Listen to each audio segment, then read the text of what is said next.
Hər kəsə salam. Bugün sizlərə hansı bədii əsərlərin motivləri əsasında bədii filmlər çəkilib, bunlardan bəhs edəcəm. Videonu qısa tutmaqdan və sizləri yormamaqdan ötürü onlardan müəyyən bir qismini sizlərin diqqətinizə çatdıracağam. Sizlər də bildiklərinizdən rəylər qismini yaza bilərsiniz ki, digər şəxslər də maariflənə bilsinlər. Videomuza dəstək üçün bir bəyan atmağınız kifayətdir. Gəlin başlayaq. 60-cı illər nəslinin görkəmli nümayəndəsi olan İsmail Şıxlının 10 ilə yaxın müddət ərzində yazdığı Dəlkül romanının motivləri əsasında 1969-cu ildə çəkilmiş olan eyni adlı Dəlkül filmindən bəhs edə bilərik.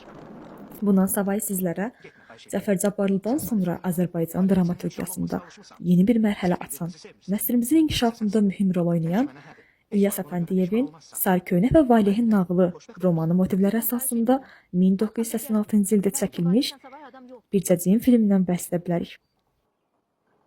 Eyni zamanda 20-ci əsrin əvvəllərində Molla Nəsrəddin jurnalının yaranmasında və inkişafında başlıca rolu olan və bundan savayı xalqın maariflənməsində misilsiz xidmətlər göstərən Azərbaycan dramaturqu olan Cəlil Məmmədquzadənin Ölülər tragikomediyası əsasında 1991-ci ildə çəkilən O Dünyadan Salam filmindən bəhs edə bilərik.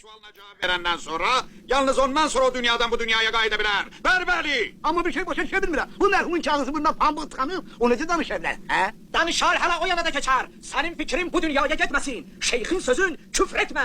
Ne danışırsan?